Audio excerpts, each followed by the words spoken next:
अस्सलाम वालेकुम वरहमतुल्लाहि वबरकातुहू। दोस्तों, आउं आहियां अली हसन अब्बासी।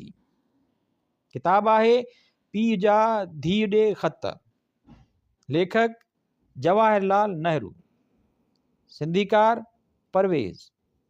छापो ॿियो रोशनी 2001 ईस्वी। छपाईंदड़ रोशनी पब्लिकेशन, कंडियारो, सिंध। किस्त पहिरीं। 136 सिफ़नि जो ख़ूबसूरत मज़बूत पके जिल्द सां ही किताब, जंहिंजे मुहड़ ते आसारे क़दीमा जे कुझु निशानियुनि जूं तस्वीरूं ऐं पुठियां इंदिरा गांधीअ जी ॾिनल मुख़्तसिर राय। मुंहिंजे ज़हन में तमामु घणा सवाल हूंदा हुआ ऐं उन ई ॻाल्हि बाबा खे वधीक शौक़ु ॾियारियो त जीअं हू मूंखे दुनिया तोड़े इंसान ऐं उन्हनि शख़्सियतुनि जे बारे में ॿुधाए जेके उन में वरसिया थिए ऐं जन पंहिंजे नज़रनि, कारनामनि, अदब ऐं फ़न ज़रिए ॿियनि माण्हुनि में तहरुक थिए पैदा कयो। सभ खां वॾी ॻाल्हि त हिनखे असांजे हैरत अंगेज़ मुल्क बाबति, उन जी अवाइली मुहिमुनि, अज़मत ऐं संदसि आख़िरी ज़वाल ऐं ग़ुलामीअ बाबति ॿुधाइण मां ॾाढो लुत्फ़ ईंदो हो। हिकिड़ो ख़्यालु जेको संदसि ज़हन में सदाईं उत्तम हो, सो हो आज़ादीअ जो ख़्यालु। आज़ादी न फ़क़ति भारत जी पर सॼी दुनिया जे माण्हुनि जी आज़ादी। हिन किताब में शामिल ख़त मूंखे तॾहिं लिखिया विया हुआ जॾहिं आउं मुश्किल सां 8 या 9 सालनि जी हुयसि। हिननि ख़तनि में धरतीअ जी शुरूआत तोड़े माण्हूअ जे पंहिंजी ख़ुदि आगाहीअ बाबति काफ़ी ॼाण मौजूदु आहे। ही ख़त महज़ ख़त कोन्हनि जन खे पढ़ी कुंड पासे ते फिटो करे छॾिजे। उन्हनि ख़तनि जे करे नवां आसरा ऐं उमीदूं पैदा थियूं, माण्हुनि में वास्ते ऐं लाॻापे जो अहसासु जाॻियो ऐं समूरी दुनिया अंदरि संदसि दिलचस्पियूं वधियूं। उन्हनि ख़तनि मां असांखे उहा ख़बर पवे थी त असां फितरत खे हिकु किताब करे सम्झूं। मूं पथरनि, वणनि, ॿूटनि, जीतनि जी ज़िंदगीअ ऐं राति जे तारनि खे पढ़ण ऐं परखण में तोड़े संदनि ॻूढ़े मुताले में कलाकनि जा कलाक सर्फ़ कया। ही ख़त अॻु में बि केतिरियुनि ई ॿोलियुनि में किताबी शक्ल में शाया थी चुका आहिनि, पर मूंखे यकीन आहे त ही किताब ॼाण जा नवां बाब खोलींदो, जीअं असली ख़तनि मुंहिंजे लाइ ॼाण जो अणमयो ख़ज़ानो मुहैया कयो हो। इंदिरा गांधी। इंतिसाब इंदिरा जे नाले जंहिंखे ही ख़त लिखिया विया हुआ। जवाहरलाल नेहरू। सिंधीकार तरफ़ां। मूं पंहिंजे अदबी सफ़र जी शुरूआत कहाणियुनि लिखण सां कई हुई ऐं अञा ताईं कहाणियूं लिखंदो पियो अचां। ताज़ो साल खन खां सिंधी अख़बारुनि, अवामी आवाज़, इबरत ऐं हिलाल पाकिस्तान में मुंहिंजा कुझु मज़मून पिणु छपिया आहिनि। आउं पंहिंजी सम्झार जेका ॻाल्हि सिंधी क़ौम, सिंध ऐं मिसकिन सिंधी माण्हुनि लाइ मुफ़ीद सम्झां थो, सा पंहिंजे कहाणियुनि ऐं मज़मूननि में लिखण जी कोशिशि कंदो आहियां। मुंहिंजे लिखण सां ॿिए कंहिंखे इख़्तिलाफ़ थी सघे थो, उहो पढ़ंदड़ जो जमहूरी हक़ आहे। सिंधी माण्हुनि जा क़ौमी ऐं तबक़ाती मफ़ाद साम्हूं रखी मूं लिखियो आहे, पर तमामु घटि लिखी सघियो आहियां। हिन वक़्तु सिंधी माण्हुनि खे सभ तरफ़ी ॼाण जी तमामु घणी ज़रूरत आहे। उहा ॼाण तारीख़ जी हुजे, साइंस जी हुजे, इक़्तिसादियात तोड़े मुआशियात जी हुजे, जाग्राफ़ी तोड़े आर्ट जी हुजे, इनक़िलाबी अदब जी हुजे, नज़रियाती तजुर्बनि जी हुजे, तंज़ो मज़ाह जी हुजे या कंहिं ॿिए क़िस्म जी हुजे, पर वक़्त जी हीअ अशद ज़रूरत आहे त सिंधी माण्हू ॼाणू हुजे। उन मक़सद खे पूरो करण लाइ पंहिंजी तख़लीक़ी सलाहियतुनि सां गॾोगॾु दुनिया में तख़लीक़ थींदड़ अदब जी जेकॾहिं मदद ऐं सहारो वठिजे त का ख़राबु ॻाल्हि कान्हे। हूअं बि हिकिड़नि जे कयल तजुर्बनि खे साम्हूं रखी अॻियां वधण जी कोशिशि कबी आहे। साॻीअ तरह सिंधी अदब में बि ॿाहिरियों अदब तर्जुमनि जे सूरत में शामिलु आहे। उहे शयूं जेके असीं अञा पाण नथा तख़लीक़ करे सघूं ऐं जेकी शयूं असांजे लाइ आहिनि बि ज़रूरी, से लाज़मी तरह ॿियनि खां वठणियूं पवनि थियूं। उन ई सिलसिले में गुज़िरियल 40 सालनि में सिंधी अदब में जेका तरक़ी ऐं वाधि थी आहे, सा कंहिं बि तरह नज़रअंदाज़ करण जहिड़ी नाहे। ज़रूरत रुॻो उन ॻाल्हि जी आहे त सिंधी अदब खे दुनिया जी सतह ते मुतारिफ़ करायो वञे, जेका ॻाल्हि अञा थी न सघी आहे। ॿाहिरियों बहितरीन अदब पढ़ण जो मूंखे तमामु घटि मौक़ो मिलियो आहे, पर हेसी ताईं जेको कुझु मूं पढ़ियो आहे सो ऐं असां वटि तख़लीक़ थींदड़ अॼु जो सिंधी अदब ॾिसी दिलि ख़ुशि थी वेंदी आहे त बिला शक असीं सिंधी अदब जे मैदान में दुनिया जो मुक़ाबिलो करण जहिड़ा थी विया आहियूं। उन हूंदे बि सिंधीअ में पंहिंजो सभु तरफ़ो बहितरीनु अदब अञा अणपूरो आहे, रफ़्तार घटि आहे। तंहिं करे जेसीं ताईं उहा खोट पूरी थिए तेसीं ताईं ॿाहिरियूं बहितरीनु ऐं मुफ़ीद अदब सिंधीअ में तर्जुमो थियणु खपे। उन ॻाल्हि खां कंहिंखे बि इनकार कोन्हे। साॻी ॻाल्हि ज़हन में रखी मूं पंहिंजी तख़लीक़ी 2 किताबनि जी भेट में 7-8 किताब ॿाहिरीं अदब मां तर्जुमा कया आहिनि। उन्हनि में रूसी, चीनी, भारती, वियतनामी, फ़लस्तीनी ऐं यूनानी अदब मां के शयूं अंग्रेज़ी ज़ुबान मां त हिकु अधु उर्दू मां तर्जुमो कयूं अथमि। हीअ किताब हिकु अहम ऐं बुनियादी साइंसी दस्तावेज़ आहे। हिन किताब जो अॻे सिंधीअ में तर्जुमो थियल आहे ऐं 2 भेरा शाया बि थी चुको आहे।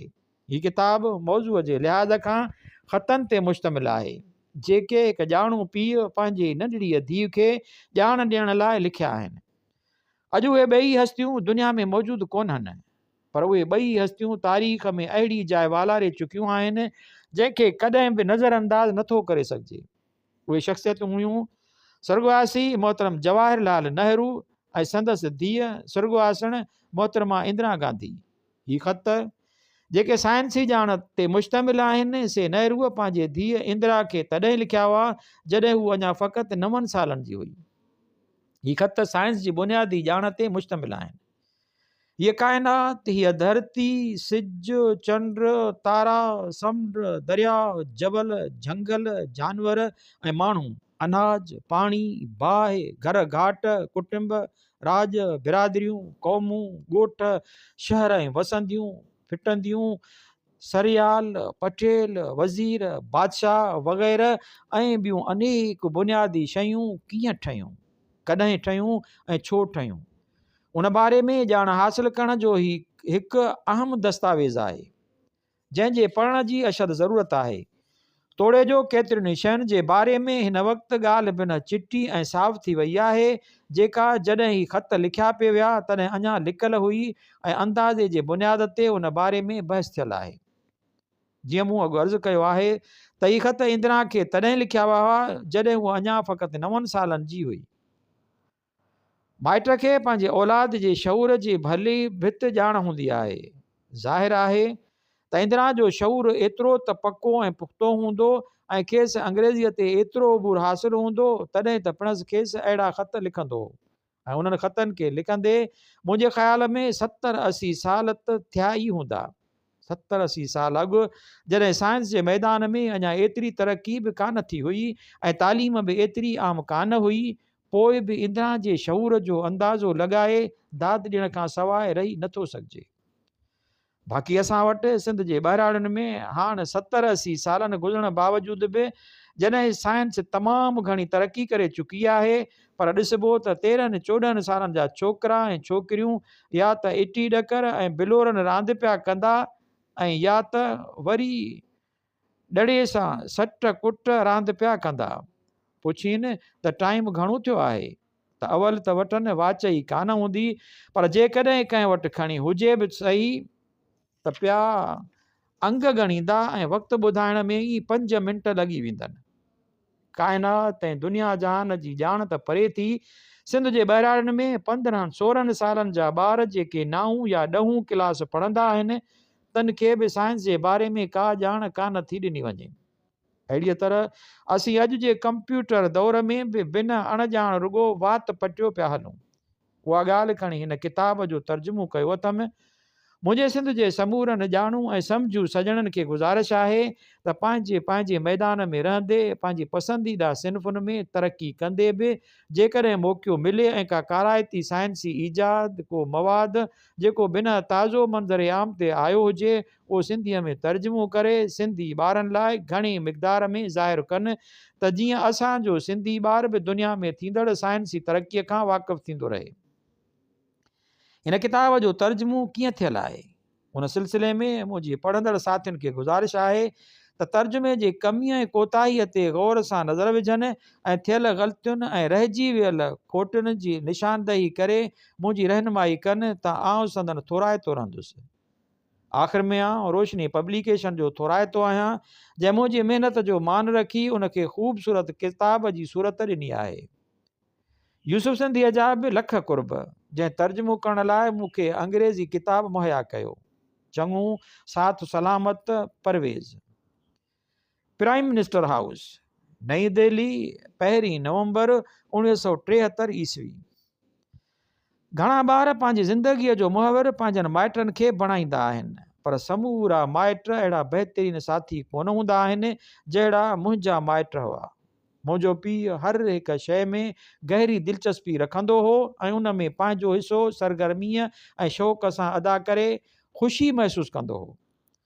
मुंहिंजे ज़हन में तमामु घणा सवाल हूंदा हुआ ऐं उन ई ॻाल्हि बाबा खे वधीक शौक़ु ॾियारियो त जीअं हू मूंखे दुनिया तोड़े इंसान ऐं उन शख़्सियतुनि जे बारे में ॿुधाए जेके उन में वरसिया थिए ऐं जन पंहिंजे नज़रियनि, कारनामनि, अदब ऐं फ़न ज़रिए ॿियनि माण्हुनि में तहरुक थिए पैदा कयो।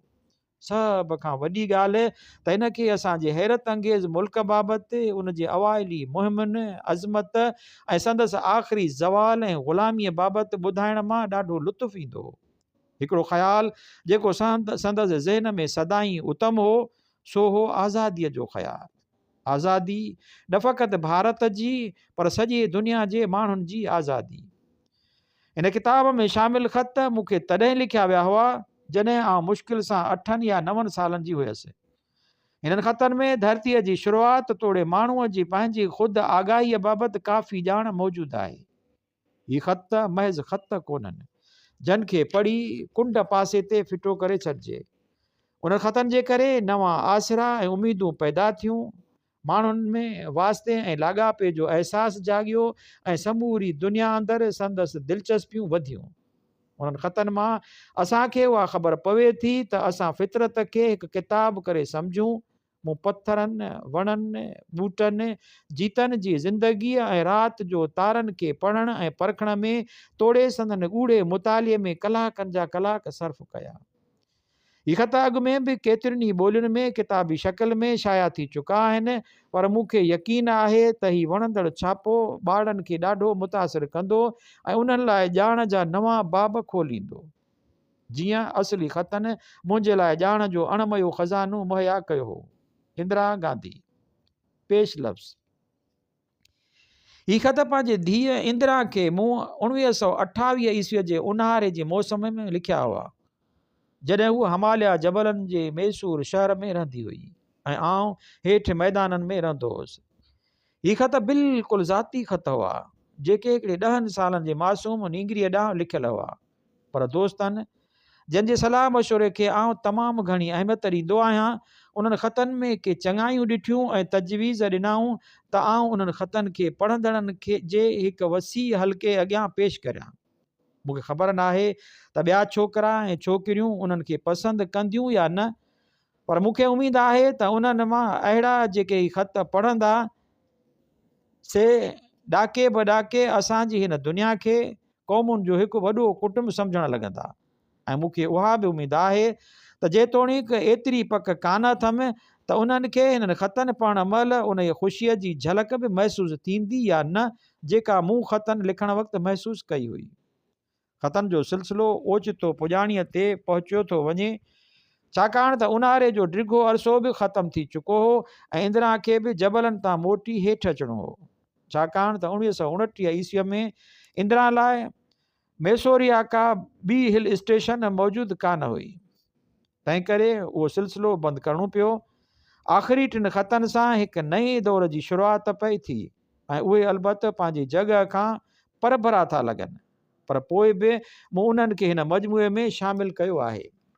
ऐं मञा थो त हीअ ख़त अंग्रेज़ीअ में लिखियल आहिनि, तंहिं करे संदन पसंदीदगीअ जो दाइरो महदूदु आहे।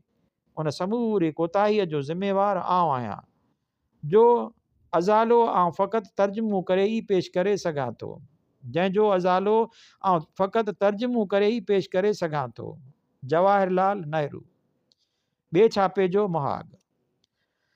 पढ़ंदड़ जे वसी हल्के जे अॻियां हिननि ख़तनि खे आण जे फ़ैसिले करण खां अॻु में आउं घणो ॿुॾतर में हुउसि, छाकाणि त बुनियादी तरह उहे उन ई मक़सद लाइ कोन लिखिया विया हुआ, पर महिरबानी प्रेस ऐं अवाम जंहिं अंदाज़ में उन्हनि जी आज्ञा कई तंहिं मुंहिंजी हिमत वधाई ऐं मुंहिंजा विसविसा, अंदेशा ऐं ख़ौफ़ वेंदो रहियो।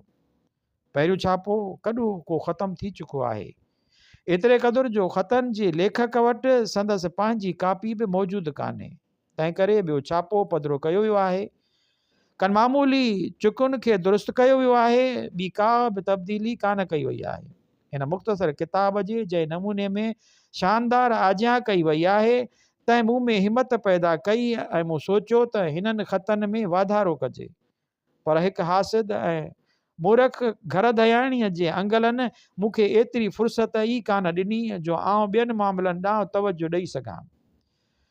गुज़िरियल साल जॾहिं आउं नैनी जेल वियुसि, तॾहिं हिकु भेरो वरी ख़्यालनि कर मोड़िया ऐं उते वक़्त जी त खोट कान हुई, पर जेल वारा ॾींहंनि के घणा कोन हुआ ऐं न कोई जेल अख़्तियारीअ वारनि मुताले लाइ किताब ते मुहैया कया, ऐं सभ खां वधीक त मुंहिंजी उहा दिली तमन्ना हुई त आउं हिंदुस्तान में थींदड़ रोज़ बरोज़ वाक़िअनि जे हू बहू तारीख़ लिखां, बजाए पुराणनि वाक़िअनि दोहिराइण जे। ऐं जेल मां ॿाहिरि आयुसि, पर हिकु हफ़्ते जी मुख़्तसिर ग़ैर हाज़िरीअ खां पोइ वरी वापसि जेल में आयुसि ऐं वरी 2 महीना गुज़री विया। हिन साल जे जनवरी जी 1 तारीख़ ते मूं बहरहाल तय कयो त ख़तनि जो सिलसिलो वरी शुरू कजे। उन सिलसिले में मूं थोरो कम खे अॻिते बि वधायो, पर तमामु जल्द यानी जनवरीअ जी 26 तारीख़ ते मूंखे जेल मां ख़ारिज कयो वियो। घरू परेशानियुनि ऐं अवाम जे मसइलनि जे भीड़ मूंखे अहिड़ो त सोगो झलियो जो हितां अचो होॾां वञा ऐं नेठि मूंखे जेल जी ख़ामोशी ऐं शांती के माहौल जी हासिलात लाइ जेल वञण जो इंतज़ारु करिणो पियो त जीअं आउं ही कमु ॿीहर जारी रखी सघां। उन जे दौरान इंदिरा जो अक़ल ऐं शऊर पिणु वधियो पिए, तंहिं करे आउं घणो वक़्तु ज़हनी तरह साणसि क़दम मिलाए हली न थे सघियुसि। जवाहरलाल नेहरू, फितरत जो किताब। जॾहिं तव्हां मूंसां गॾु हूंदियूं आहियो तॾहिं तव्हां अक्सर करे मूंखां सवाल पुछंदियूं आहियो ऐं मां कोशिशि करे उन्हनि जा जवाब ॾींदो आहियां। पर जीअं त हिन वक़्तु तव्हां मैसूर में आहियो ऐं आउं इलाहाबाद में, सो असां मुंहां त उहे ॻाल्हियूं करे नथा सघूं, तंहिं करे ई मां तव्हांखे वक़्तु ब वक़्तु ख़त लिखंदो रहंदुसि, जिन में असांजी धरतीअ जी कहाणी केतिरनि ई नंढनि तोड़े वॾनि मुल्कनि जिन में धरती विरहायल आहे जी कहाणीअ मुतलिक़ मुख़्तसिर अहवाल ॾिनल हूंदो। तव्हां बरतानवी ऐं भारतीय तारीख़ मुतलिक़ थोरो की घणो पढ़ियो आहे, पर बरतानिया सॼे जुग जो फ़क़ति हिकिड़ो नंढिड़ो ॿेट आहे ऐं भारत जेतोणीकि हिकु वॾो मुल्क आहे त बि हू धरतीअ जे मथाछिरे जो फ़क़ति हिकिड़ो नंढिड़ो हिसो आहे। जेकॾहिं असां पंहिंजी दुनिया बाबति कुझु मालूम करणु चाहियूं था त पोइ असांखे न रुॻो पंहिंजे नंढिड़े मुल्क बाबति सोचणो आहे जिते असां ॼावा निपना आहियूं, पर असांखे दुनिया जे मिड़नी मुल्कनि ऐं समूरनि माण्हुनि जेके उन्हनि मुल्कनि में वरसनि था तन बाबति पिणु सोचणो पवंदो। आउं उन ॻाल्हि ते फ़िकिरमंद आहियां त पंहिंजनि ख़तनि में तव्हांखे तमामु थोरो तफ़सील ॿुधाए सघां थो, पर मूंखे उमेदु आहे त उहो थोरो तफ़सील बि तव्हां में चाह पैदा कंदो ऐं समूरी दुनिया बाबति तोड़े उन में रहंदड़ माण्हुनि बाबति तव्हांखे सोचण लाइ उकसाईंदो त उहे बि असांजा भाइर ऐं भेनरूं आहिनि। तव्हां जॾहिं वॾियूं थींदियूं तॾहिं धरतीअ जी कहाणीअ बाबति ऐं उन ते रहंदड़ माण्हुनि बाबति थुल्हनि किताबनि में घणो कुझु पढ़ंदियूं ऐं उन कहाणीअ खे ॿीअ कंहिं पढ़ियल कहाणीअ या नाविल खां वधीक पसंदि कंदियूं। तव्हांखे उहा त ख़बर आहे त असांजी धरती लखें साल झूनी आहे ऐं तमामु वॾे अरसे ताईं धरतीअ ते के बि मर्द या औरतूं कोन रहंदा हुआ। माण्हुनि जे वजूद में अचण खां अॻु धरतीअ ते जानवर रहंदा हुआ ऐं जानवरनि खां अॻु हिकु अहिड़ो दौरु हो जंहिंमें को बि जानदार धरतीअ ते मौजूदु कोन हो। मुख़्तलिफ़ क़िस्मनि जे माण्हुनि ऐं जानवरनि सां भरियल असांजी अॼोकी दुनिया कंहिं वक़्त में उन्हनि खां बिल्कुलु ख़ाली हूंदी, अॼु उहो तसवुरु करण बि ॾाढो ॾुखियो पियो लॻे। पर साइंसदान ऐं मुफ़किर जन मादे बाबति तमामु घणो पढ़ियो ऐं सोचियो आहे, से असांखे ॿुधाइनि था त को वक़्तु अहिड़ो हो जॾहिं धरती तमामु घणी गरम हुई, तंहिं करे को बि जानदार मथसि ज़िंदह रही न थी सघियो। जेकॾहिं असां उन्हनि जा लिखियल किताब पढ़ूं था ऐं उन्हनि टुकरनि ऐं ढांचनि जानवरनि जा हॾावां पिंजरा खे जाचियूं त असां पाण ख़ुदि बि ॾिसी सघूं था त उहो ईअं ई हूंदो। तव्हां तारीख़ किताबनि में पढ़ो थियूं पर अॻूणे ज़माने में जॾहिं माण्हूअ जो अञा को वजूद बि कोन हो, तॾहिं यकीनन किताब बि लिखियल कोन हुआ। त पोइ असां कीअं उहो मालूम करे सघंदासीं त उन दौर में छा थियो हो। असां रुॻो वेठे हर कंहिं शइ खे सम्झी नथा सघूं। उहा ॻाल्हि ॾाढी आसान थींदी त असीं जेका शइ चाहियूं उन जे बारे में ख़्याली महल ॾे सघूं ऐं अहिड़ी तरह ख़ूबसूरत परियुनि जूं ॾंद कथाऊं ठाहे सघूं। पर उन्हनि जो सचो ऐं सही हुजणु ज़रूरी कोन्हे, छो त उन्हनि जो बुनियादु असांजी ॾिठल वाइठल कंहिं बि हक़ीक़त ते ॿधल कोन्हे। जेतोणीक असां वटि पुराणनि ज़माननि जा किताब मौजूदु कोन्हनि, पर ख़ुशकिस्मतीअ सां असां वटि के अहिड़ियूं शयूं मौजूदु आहिनि जेके असांखे एतिरो ई घणो इल्म जो ख़ज़ानो मुहैया करे ॾियनि थियूं जेतिरो को किताब ॾेई सघे थो। असां वटि जबल आहिनि, समुंड आहिनि, गॾोगॾु तारा आहिनि, दरिया आहिनि, बयाबान आहिनि ऐं पुराणनि जानवरनि जा ढांचा आहिनि। उहे ऐं उन क़िस्म जूं ॿियूं अनेक शयूं ई असांजा उहे किताब आहिनि जेके धरतीअ जी पुराणी कहाणी ॿुधाइनि था ऐं उन ई कहाणीअ खे सम्झण ऐं पढ़ण जो पको पुख़्तो तरीक़ो रुॻो उहो कोन्हे त माण्हुनि जा लिखियल किताब पढ़जनि, पर उन सां गॾु फितरत जो किताब पढ़णु घुरिजे। मूंखे उमेद आहे त तव्हां सुतती उहो सिखण जी कोशिशि कंदियूं त हीअ कहाणी टकरनि या जबलनि मां कीअं पढ़िजे। सोचियो त सही, उहा ॻाल्हि केतिरी न मन मोहींदड़ आहे। रस्ते जे पासे में पियल या जबल जे क़दमनि में पियल हिकिड़ो मामूली पथर बि फितरत जे किताब जो हिकु वरक़ थी सघे थो ऐं तव्हांखे कुझु न कुझु ॿुधाए सघे थो, बशर्ते के तव्हांखे उन जे पढ़ण जी ॼाण हुजे। का बि ॿोली, हिंदी, उर्दू या अंग्रेज़ी पढ़ण लाइ तव्हांखे उन जे अलिफ बे सिखणी पवंदी आहे। साॻीअ तरह तव्हांखे पथरनि ऐं टकरनि जे किताबनि मां फितरत जी कहाणी पढ़ण खां अॻु पिणु संदन अलिफ बे ज़रूरु सिखणी पवंदी। शायदि तव्हांखे हींअर बि थोरी घणी ॼाण हुजे त फितरत जो किताब कीअं पढ़िबो आहे। जेकॾहिं तव्हां हिकिड़ो लसो गोल चिमकंदड़ नंढड़ो पथर ॾिसो थियूं त छा उहो तव्हांखे कुझु नथो ॿुधाए। उन उहा 8 कुंडनि ऐं पासीरनि पासनि खां सवाइ गोल लसी ऐं चमकंदड़ शकिल कीअं अख़्तियार कई। जेकॾहिं तव्हां हिकु वॾो टकर नंढनि टुकरनि में भञूं थियूं तॾहिं हर हिकु नंढो तोड़े वॾो टकर खौरो हुजे थो ऐं खेसि खौरा पासा ऐं कुंडूं हुजनि थियूं ऐं उहो हिकिड़ो गोल ऐं लसो पथर बिल्कुलु कोन थो रहे त पोइ उहो पथर गोल लसो ऐं चिमकंदड़ कीअं थी पियो। जेकॾहिं तव्हांखे ॾिसण लाइ दूरंदेश अखियूं ऐं ॿुधण लाइ सुरीला कन आहिनि त उहो तव्हांखे पंहिंजी कहाणी पाण ॿुधाईंदो। उहो तव्हांखे ॿुधाईंदो त हिकिड़े ज़माने जी ॻाल्हि आहे जेका क़दीम ज़माने जी थी सघे थी।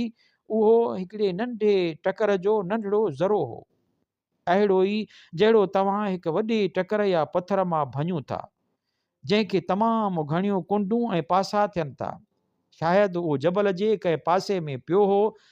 तंहिंखां पोइ ज़ोरदार मींहुं वसियो जंहिंजे पाणीअ जे तेज़ वहकिरे खेसि गेले खणी अची माथिरीअ में उछलायो, जिते वरी हू हिकिड़े जाबलू वहकिरे जे वर चढ़ी वियो ऐं पोइ हू गेलजंदो अची हिकिड़ी नंढीअ नदीअ में पहुतो ऐं नंढड़ीअ नदीअ खणी खेसि वॾे दरिया जे हवाले कयो।